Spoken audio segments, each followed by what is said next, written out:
Hi అండి. అందరూ ఎలా ఉన్నారు? మేమైతే బాగున్నాం. మీరు కూడా బాగున్నారని కోరుకుంటున్నాను. ముందుగా ఈ సంవత్సరం డీఎస్సీ రాస్తున్న వాళ్ళందరికీ ఆల్ ద బెస్ట్ అండి. అందరూ కూడా ఎగ్జామ్ బాగా రాయండి. మంచి మార్క్స్ రావాలని కోరుకుంటున్నాను. మనకి నోటిఫికేషన్ అనేది త్వరలో ఇవ్వడం జరుగుతుంది. అందువల్ల నోటిఫికేషన్ కోసం వెయిట్ చేయొద్దు. ఖచ్చితంగా ఇస్తాడు. మనం ఇప్పటి నుంచి ప్రిపేర్ అయితే మనకి నోటిఫికేషన్ ఇచ్చేటప్పటికి మనకి చదవడానికి చాలా ఈజీగా ఉంటుందండి. అందువల్ల అందరూ కూడా బాగా చదవండి. నేను ఇది 7th క్లాస్ సంబంధించి తెలుగు టెక్స్ట్ బుక్ చెప్తున్నానండి. ఇది 17వ వీడియో అండి. 7th క్లాస్ టెక్స్ట్ బుక్ సంబంధించి. దీనికి ముందు 16 వీడియోస్ చేశాను. ఒకసారి చూసుకోండి. కొత్త వాళ్ళైతే చాలా ఇంపార్టెంట్ బిట్స్. అలాగే దీనికి ముందు 3, 4, 5, 6 తెలుగు టెక్స్ట్ బుక్‌లు అయితే కంప్లీట్ అయిపోయాయండి. లెసన్ వైజ్ అన్నీ కూడా చెప్పాను. ఇప్పుడేమో 7th క్లాస్ సంబంధించి 17 వీడియో చేస్తున్నాను. చాలా ఇంపార్టెంట్ బిట్స్. నేను అతిథి మర్యాద లెసన్‌కి సంబంధించి ఈరోజు వీడియో చేస్తున్నాను. దీనికి ముందు అతిథి మర్యాద లెసన్‌కి సంబంధించి 5 బిట్లు చెప్పానండి నేను. ఈరోజు 6వ బిట్ నుంచి స్టార్ట్ చేస్తున్నాను. చాలా ఇంపార్టెంట్ బిట్స్. వీడియో మాత్రం స్కిప్ చేయకుండా చూడండి. కొన్ని వీడియోస్ నేను డిస్క్రిప్షన్‌లో పెడతాను. ఒకసారి చూసుకోండి. అలాగే ఒక ప్లేలిస్ట్ అనేది తయారు చేశానంటే డిఎస్సికి సంబంధించి బిట్స్ అన్నీ అందులో ఉంటాయి. అది జీడిఎస్ ఛానల్ డిఎస్సి బిట్స్ అని ఉంటుందండి. జీడిఎస్ ఛానల్ డిఎస్సి బిట్స్ అని ఉంటుంది. అందులో అన్నీ ఉన్నాయండి. డిఎస్సికి సంబంధించి వీడియోస్ అన్నీ చాలా ఇంపార్టెంట్ బిట్స్ చెప్పాను. ఒకసారి చెక్ చేయండి. ప్లే స్టోర్ ఓపెన్ చేస్తే మనకి వస్తుంది. ఓకే అండి. ఇప్పుడు మనం టాపిక్‌లోకి వెళ్దాం. దీనికి ముందు నేను 5 బిట్స్ చెప్పానండి. అతిథి మర్యాద లెసన్ ఇది. దీనికి సంబంధించి 5 బిట్స్ చెప్పాను. ఒకసారి చూసుకోండి. అలాగే ఇంట్రడక్షను చెప్పాను. లెసన్‌కి సంబంధించి ఏంటంటే కవి ఎవరు, అలాగే ఇతివృత్తాలు, ప్రక్రియలన్నీ కూడా చెప్పాను. ఒకసారి చూసుకోండి. ఓకే అండి. ఇప్పుడు మనం టాపిక్‌లోకి వెళ్దాం. ఫస్ట్ చూడండి 6వది. కురుక్షేత్ర యుద్ధం తర్వాత పాండవుల తరపున మిగిలింది ఎవరు? కురుక్షేత్ర యుద్ధం తర్వాత పాండవుల తరపున మిగిలింది ఎవరని అడుగుతున్నారండి. మనకి ఇక్కడ ఏంటంటే మనకి ఇక్కడ 4 ఆప్షన్స్ సాత్యకి, అశ్వత్థామ, సైంధవుడు, కృతవర్మ. ఈ 4 ఆప్షన్లు మనకి ఏటవుతుందండి? మనకి ఆప్షన్ 1 కరెక్ట్. సాత్యకి. కురుక్షేత్ర యుద్ధం తర్వాత పాండవుల తరపున మిగిలింది సాత్యకి అండి. నెక్స్ట్ మనం చూసుకుంటే 7వ బిట్ చూడండి. భీష్ముడు ఈ మార్గంలో దివ్యలోకాలు చేరాడు. భీష్ముడు ఈ మార్గంలో దివ్యలోకాలు చేరాడు. ఏంటి దివ్య మార్గం, నరక మార్గం, యోగ మార్గం, రాజమార్గం. ఈ 4గింట్లో మనకి ఏ ఆప్షన్ కరెక్ట్ అవుతుందంటే మనకు ఆప్షన్ తీయండి. యోగ మార్గం. భీష్ముడు యోగ మార్గంలో దివ్యలోకాలు చేరాడు. నెక్స్ట్ మనం చూడండి 8వది. కురుక్షేత్ర యుద్ధం తర్వాత పట్టాభిషేకం వీరికి జరిగింది. కురుక్షేత్ర యుద్ధం తర్వాత పట్టాభిషేకం వీరికి జరిగింది. ఎవరికి జరిగింది? కృష్ణుడికి, భీముడికి, ధర్మరాజుకి, శిశుపాలుడికి. ఈ నలుగురిలో ఎవరికి జరిగిందని అడుగుతున్నారండి. మనకి ఇక్కడ ఆప్షన్ 3 అనేది కరెక్ట్. ధర్మరాజుకి అండి. కురుక్షేత్ర యుద్ధం తర్వాత ధర్మరాజుకి పట్టాభిషేకం జరిగింది. నెక్స్ట్ 9వ చూడండి. అయ్యా తమరు కుశలమే కదా అని వృద్ధుని ప్రశ్నించింది ఎవరు? అయ్యా తమరు కుశలమే కదా అని వృద్ధుని ప్రశ్నించింది ఎవరు? ముంగిస, భార్య, కోడలు, సక్తుప్రస్తుడు. ఈ 4గింట్లో ఏమవుతుందండి అని అడుగుతున్నారు. మనకి ఇక్కడ ఆప్షన్ 4 అండి కరెక్ట్ అవుతుంది. సక్తుప్రస్తుడు. అయ్యా తమరు కుశలమే కదా అని ఎవరు అని వృద్ధుని ప్రశ్నించేవారని సక్తుపక్తుడండి. సక్తుప్రస్తుడు. నెక్స్ట్ మనకు చూడండి 10వది. తిథి వార నక్షత్ర నియమాలు లేకుండా భోజన సమయానికి ఇంటికి వచ్చేవాడు ఎవరు? తిథి వార నక్షత్ర నియమాలు లేకుండా భోజన సమయానికి ఇంటికి వచ్చేవాడు ఎవరు? అభాగ్యతుడు, అతిథి, ఇంద్రుడు, అనామకుడు. ఎవరు వస్తారు? ఈ 4గింట్లో అడుగుతున్నారండి. మనకి ఇక్కడ ఆప్షన్ 2 అండి. అతిథి అండి. అతిథి అంటే చుట్టం. తిథి వార నక్షత్ర నియమాలు లేకుండా భోజన సమయానికి ఇంటికి వచ్చేవారు అతిథులండి. నెక్స్ట్ మనకి చూడండి. పాప పరిహార్థం చేసే కర్మ ఏంటి? పాప పరిహార్థం చేసే కర్మ ఏంటి? పరిహారం, ప్రాయశ్చిత్తం, పరిగ్రహం, పరిస్థానం అని అడుగుతున్నారు. ఇందులో మనకి ఏమవుతుందంటే మనకి ఇక్కడ ఆప్షన్ 2 అనేది కరెక్ట్ అవుతుంది. ప్రాయశ్చిత్తం అండి. పాప పరిహార్థం చేసే కర్మ ఏంటంటే ప్రాయశ్చిత్తం. నెక్స్ట్ ఒడికట్టు జాతీయానికి అర్థం ఏంటి? ఒడికట్టు అనే ఆ జాతీయానికి అర్థం ఏంటి? ప్రయత్నించు, విడిచిపెట్టు, విముక్తం, వదిలేయు. ఒడికట్టు అంటే జాతీయానికి అర్థం ఏంటని అడుగుతున్నారండి. మనకి ఇక్కడ 4 ఆప్షన్ 1 అనేది కరెక్ట్. ప్రయత్నించు అండి. ఒడికట్టు అంటే జాతీయానికి అర్థం ఏంటంటే ప్రయత్నించు. నెక్స్ట్ 13 చూడండి. అతిథి మర్యాద కథను సంభాషణ రూపంలో రాయండి అనే ప్రశ్న ఈ సామర్థ్యానికి చెందింది. అతిథి మర్యాద కథను సంభాషణ రూపంలో రాయండి అనే ప్రశ్న ఈ సామర్థ్యానికి చెందింది. స్వీరచన, సృజనాత్మకత, ప్రశంస, భాషాంశాలండి. అతిథి మర్యాద కథను సంభాషణ రూపంలో రాయండి అనే ప్రశ్న ఈ సామర్థ్యానికి చెందింది. స్వీరచన, సృజనాత్మకత, ప్రశంస, భాషాంశాలు. ఈ 4 మనకి ఇక్కడ ఆప్షన్ 2 అనేది కరెక్ట్. సృజనాత్మకత అండి. అతిథి మర్యాద సంభాషణ రూపంలో రాయండి అన్నారు కాబట్టి ఇక్కడ మన సృజనాత్మక కింద వస్తుంది. అలాగే అప్పటికే పదాన్ని విడదీయగా వచ్చిన రూపం ఏంటి? అప్పటికే అనే పదాన్ని ఎలా విడదీస్తాం? అప్పు ప్లస్ అటకియే, అప్పటికి ప్లస్ ఏ, అప్పటికి ప్లస్ ఏ, అప్పు ప్లస్ అటకు ప్లస్ ఏ విధంగా మనం విడదీస్తాం? అప్పటికే అనే పదాన్ని అడుగుతున్నారు. మనకి ఇక్కడ ఆప్షన్ 3 అనేది కరెక్ట్ ఉంది. అప్పటికి ప్లస్ ఏ, అప్పటికే, అప్పటికి ప్లస్ ఏ, అప్పటికే అని అర్థం. నెక్స్ట్ మనకి ఇక్కడ ఆప్షన్ 3 అనేది కరెక్ట్ అవుతుంది. నెక్స్ట్ మనం చూడండి. ప్రహ్లాదుడు విష్ణువు గురించి తపస్సు చేశాడు. గాలిలో సరిపడే ప్రత్యయం ఏంటి? ప్రహ్లాదుడు విష్ణువు గురించి తపస్సు చేశాడు. గురించి అని ఉంది కదండి. అందులో సరిపడే ప్రత్యయం ఏంటని అడుగుతున్నారండి. మనకి ఇక్కడ ను, పట్టి, లోపల, అందు అన్నాడు. మనకి ఇక్కడ ఏమవుతుంది? 4 ఆప్షన్ 1 అండి. ను అనేది కరెక్ట్ అవుతుందండి. ప్రహ్లాద్ విష్ణువు గురించి తపస్సు చేశాడు అనేది ను అండి. దానికి ఆన్సర్. నెక్స్ట్ మనం చూసుకుంటే 16 చూడండి. గురువు నందు భక్తి ఈ వాక్యంలోని విభక్తి ఏంటి? గురువు నందు భక్తి ఈ వాక్యంలోని విభక్తి ఏంటని అడుగుతున్నాను. షష్ఠి విభక్తి, ద్వితీయ విభక్తి, సంబోధన ప్రథమ విభక్తి, సప్తమి విభక్తి. ఏమవుతుంది? 4 అడుగుతున్నారండి. ఈ 4 మనకి ఇక్కడ ఆప్షన్ 4 అనేది కరెక్ట్ అవుతుంది. సప్తమి అండి. గురువు నందు భక్తి ఈ వాక్య విభక్తి ఏంటంటే సప్తమి విభక్తి అండి. నెక్స్ట్ తేట తెలుగు పాటలు రాశాడు. తేట తెలుగు డాష్ పాటలు రాశాడు.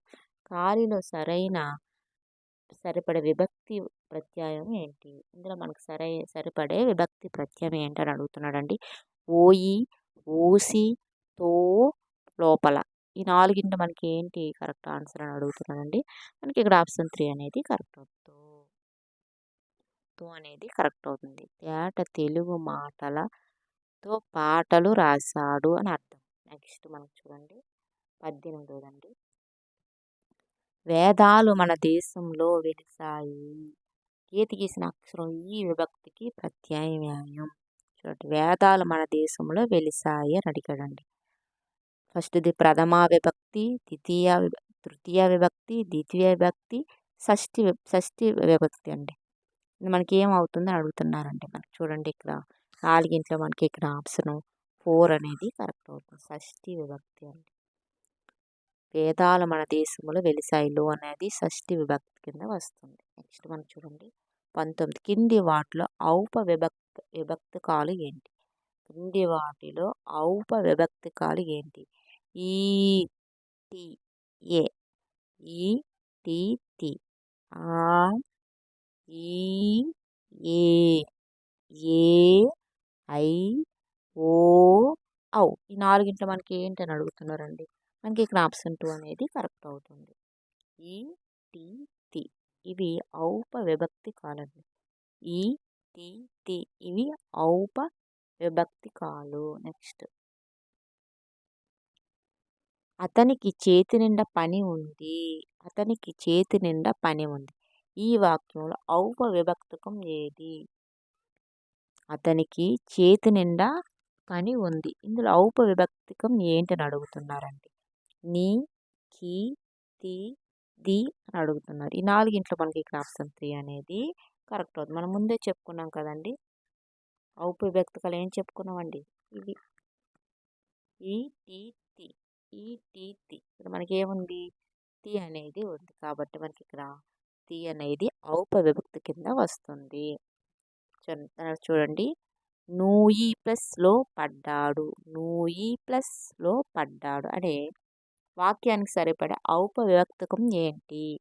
నూయిలో పడ్డాడు అనే వాక్యానికి సరిపడే విభక్తకం ఏంటి? ఔపవిభక్తకం అండి. ఈ తి తిలో ఏంటని అడుగుతున్నారండి. మనకి 4 మనకు ఆప్షన్ 3 అనేది కరెక్ట్ అవుతుంది. తి ఏంటండి నూయి ప్లస్లో పడ్డాడు అనే వాక్యానికి సరిపడా ఔపవిభక్తకం ఏంటంటే తి. నూతిలో పడ్డాడు, నూయి కాకుండా నూతి, నూతిలో పడ్డాడు అని అర్థం. నూతి ప్లస్లో పడ్డాడు, నూతిలో పడ్డాడు అని అర్థం. నెక్స్ట్ మనం చూసుకోండి 22ది. మా అమ్మ రోటి పచ్చడి చేసింది, మా అమ్మ రోటి పచ్చడి చేసింది. ఇందులో ఔపవిభక్తకం ఏది? ఔపవిభక్తకం ఏది?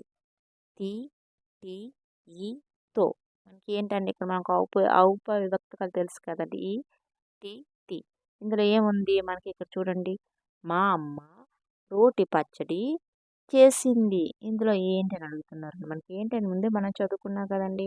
ఆప్షన్ 2 అనేది కరెక్ట్. రోటి టి టి అనేది మనకి ఇక్కడ ఔపవిభక్తం కింద వస్తుంది. కాలుకి ముళ్ళు గుచ్చుకుంది, కాలు డాష్కి ముళ్ళు గుచ్చుకుంది, కాలు. వీటిలో సరిపడే ఔపవిభక్తకం ఏది? మనకి ఏంటంటే ఈ టీ తి కదా, ఈ టీ తి ఉంది కాబట్టి కాలుకి ముళ్ళు గుచ్చుకుందని అడుగుతున్నాడు. ఈ టీ తి లు మనకి ఏమవుతుందండి 4 మనకి ఇక్కడ ఆప్షన్ 1 అండి. ఆప్షన్ 1 అనేది మనకి ఇక్కడ కరెక్ట్ అవుతుంది. ఈ అనేది కరెక్ట్ అవుతుంది. నెక్స్ట్ మనం చూడండి ఔపవిభక్తకాలు వీటిపై చేరుతాయి. ఔపవిభక్తకాలు వేటిపై చేరుతాయండి? నామవాచకాలు, సర్వనామాలు, క్రియలు, విశేషణాలు. నామవాచకాలు, సర్వనామాలు, క్రియలు, విశేషణాలు వీటిపై ఔపవిభక్తకాలు చేరుతాయని అడుగుతున్నారండి. మనకి ఇక్కడ ఆప్షన్ 1 అనేది కరెక్ట్ అవుతుంది. నామవాచకాలపై ఔపవిభక్తకాలు చేరుతాయి. ఔపవిభక్తకాలు నామవాచకాలపై చేరుతాయి. నెక్స్ట్ మనం చూడండి 25ది. క్రింది వాటిలో ఔపవిభక్తం కానిది అడిగారండి. ఔపవిభక్తకం కానిది ఈ టి ఈ తి ఏంటంటే మనకి ఇక్కడ మనం ముందే చదువుకున్న ఔపవిభక్తకాలు అంటే ఏంటో మనం ముందే చదువుకున్నాం కదండి. ఏమవుతుంది మనకు ఆప్షన్ 1 అనేది కరెక్ట్ అండి. కానిది ఇది ఔపవిభక్తకం కానిది ఇదండి. ఈ టి ఈ తి అంటే మనకి ఇక్కడ ఔపవిభక్తకాల కింద వస్తాయి. నెక్స్ట్ మనకి 26 చూడండి. ఏమిటి ప్లస్ ఆ కథ ఈజ్ఈక్వల్ ఏమిటా కథ ఈ పదంలోని సంధి ఏది? ఏమిటి ప్లస్ ఆ కథ ఏమిటా కథ ఈ పదంలోని సంధి ఏదని అడుగుతున్నారండి. అత్వ సంధి, ఇత్వ సంధి, ఉత్వ సంధి, ఎడాగమ సంధి అడుగుతున్నాడు. ఏమిటి ప్లస్ ఆ కథ ఏమిటా కథ ఈ పదంలోని సంధి ఏది అడుగుతున్నారండి. ఈ 4 మనకి ఏమవుతుందండి మనం ఆప్షన్ 2 అనేది కరెక్ట్. ఇత్వ సంధి అంటే సంధి అండి. ఇత్వ సంధి ఏమిటి ప్లస్ ఆ కథ ఏమిటా కథ అనేది ఏమిటా కథ అనేది ఇత్వ సంధి కింద మనకి రావడం జరుగుతుంది. నెక్స్ట్ మనం చూడండి ఎవరికి ప్లస్ ఎంత ఈ పదాలను కలిపితే ఏర్పడే సరైన రూపం ఏంటి? ఎవరికి ప్లస్ ఎంత ఈ పదాన్ని మనం ఏ విధంగా కలుపుతాము, కలిపితే ఎలా వస్తుందని అడుగుతున్నారండి. ఎవరెంత, ఎవరినెంత, ఎవరికెంత, ఎవరికీనెంత ఏమవుతుందండి ఈ 4 అడుగుతున్నారు. ఎవరికి ప్లస్ ఎంత అని మనం కలిపితే ఎలా వస్తుందని అడుగుతున్నారు. మనకు ఆప్షన్ 3 అనేది కరెక్ట్. ఎవరికెంత, ఎవరికి ప్లస్ ఎంత, ఎవరికెంత అని అర్థం అండి. ఎవరికి ప్లస్ ఎంత, ఎవరికెంత ఆప్షన్ 3 అనేది మనకి ఇక్కడ కరెక్ట్ అవుతుంది. నెక్స్ట్ కావ్యంబలరే పదాన్ని విడదీయగా వచ్చిన రూపం ఏంటి? కావ్యంబలరే పదాన్ని ఏ విధంగా విడదీస్తాము? కావ్యంబు ప్లస్ అలరే, కావ్యము ప్లస్ అలరే, కావ్యము ప్లస్ అమరే, కబ్బము ప్లస్ అమరు ఏమని మనం ఏ విధంగా విడదీస్తాం? కావ్యం బలరే, కావ్యం బలరే అనే పదాన్ని మనం ఏ విధంగా విడదీస్తామంటే ఈ నాలుగింట్లో మనకి ఇక్కడ ఆప్షన్ 1 అనేది కరెక్ట్ అవుతుంది. కావ్యంబు ప్లస్ అలరే కావ్యం బలరే, కావ్యంబు ప్లస్ అలరే కావ్యం బలరే అని అర్థం. నెక్స్ట్ మనం చూడండి 29ది. మధువు ప్లస్ ఉలికి, మధువు ప్లస్ ఉలికి ఈ పదాల కలయిక వల్ల ఏర్పడే సంధి ఏంటి? మధువు ప్లస్ ఉలికి ఏర్పడే పదంలోని సంధి కాదండి, ఎలా మనం దాన్ని కలుపుతామని అర్థం. సంధి అడిగాడు, సంధి కాదు. మధువులకే, మధువులికే, మధువులికే, మధువునొలికే, మధువు ప్లస్ ఒలికే మనం దాన్ని పదాన్ని కలిపితే ఏ విధంగా ఏర్పడుతుంది పదం అనేది? మధువులికే, మధువులికే, మధువులికే, మధువునొలికే మనకి ఏమని అడుగుతున్నారండి? మనకి ఇక్కడ ఆప్షన్ 2 అనేది కరెక్ట్ అవుతుంది. మధువులికే, మధువు ప్లస్ ఒలికే మధువులికే అని అర్థం. నెక్స్ట్ 30దండి. ఈ లెసన్కి సంబంధించి లాస్ట్ బిట్ ఇది. క్రింది ప్రవచనాల్లో సరైన దాన్ని మాత్రమే గుర్తించండి. క్రింది ప్రవచనాలలో సరైన దాన్ని మాత్రమే గుర్తించండి. ధర్మరాజు అశ్వమేధ యాగం చేస్తున్నాడు. అయ్యా తమరు కుశలమే కదా అని శక్తప్రస్తుడు అన్నాడు. అయ్యా తమరు కుశలమే కదని ముంగిసంది.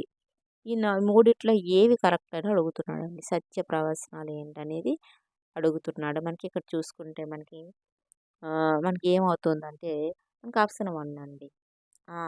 అనేది కరెక్ట్. ధర్మరాజు అశ్వమేధ యాగం చేస్తున్నాడు. అలాగే అయ్యా తమరు కుశలమే కదని శక్తప్రస్తుడు అన్నాడు. ఈ 2 మాత్రం కరెక్ట్ అండి.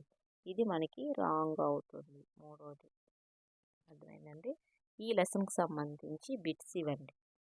30 బిట్స్ కంప్లీట్ అయిపోయింది. తర్వాత లెసన్ ఏంటంటే ఆనందం అండి. ఈ లెసన్ అండి ఆనందం. ఈ లెసన్ పేరు ఆనందం. జస్ట్ ఇంట్రడక్షన్ చేసుకొని మనం నెక్స్ట్ బిట్స్ అనేవి చెప్పుకున్నాం దీని గురించి. చూడండి, ఆనందం ఇతివృత్తం ఏంటి అని అడుగుతున్నారు. వృద్ధుల పట్ల వైఖరి, మానవతా విలువలండి. వృద్ధుల పట్ల వైఖరి, మానవత విలువలు. ఈ ఇతివృత్తం పాఠం యొక్క ఆనందం యొక్క ఇతివృత్తం ఏంటంటే వృద్ధుల పట్ల వైఖరి, మానవత విలువ. ప్రక్రియ ఏంటంటే కథ అండి. ఆనందం లెసన్ యొక్క ప్రక్రియ ఏంటంటే కథ. పాత్రలు ఏంటి? రవి, సుశీల్, సునీత, సాగర్, తోటమాలి తాతయ్య, సావిత్రి పిన్ని, తమ్మన్న, వీణ, వృద్ధాశ్రమం మేనేజర్. ఇవన్నీ కూడా ఈ కథలో ఆనందం అనే కథలోని పాత్రలు అండి. మనకి పాత్రల పేరు ఇచ్చి ఇది ఏ లెసన్కి సంబంధించి పాత్రలను అడుగుతూ ఉంటారండి. కాబట్టి మనకి పాత్రల పేరు కూడా మనం గుర్తుంచుకోవాలి. రవి, సుశీల్, సునీత, సాగర్, తోటమాలి తాతయ్య, సావిత్రి పిన్ని, తమ్మన్న, వీణ, రుద్రాశ్రమం మేనేజర్. ఇవన్నీ కూడా ఈ ఆనంద లెసన్లోని పాత్రల పేరండి. ఇవండి ఈ ఆనంద లెసన్కి సంబంధించి బిట్స్ అనేవి మనం రేపు చెప్పుకుందామండి. ఇవి జస్ట్ ఇంట్రడక్షన్ చేస్తాను. రేపు ఈ లెసన్కి సంబంధించి బిట్స్ అనేవి చెప్పుకుందాం. ఓకే అండి. అందరూ కూడా బాగా చదువుకోండి. మరొక వీడియోతో మళ్ళీ కలుసుకుందాం. వీడియో కానీ నచ్చితే లైక్ చేయండి, షేర్ చేయండి, సబ్స్క్రైబ్ చేయండి friends. Okay, thank you so much.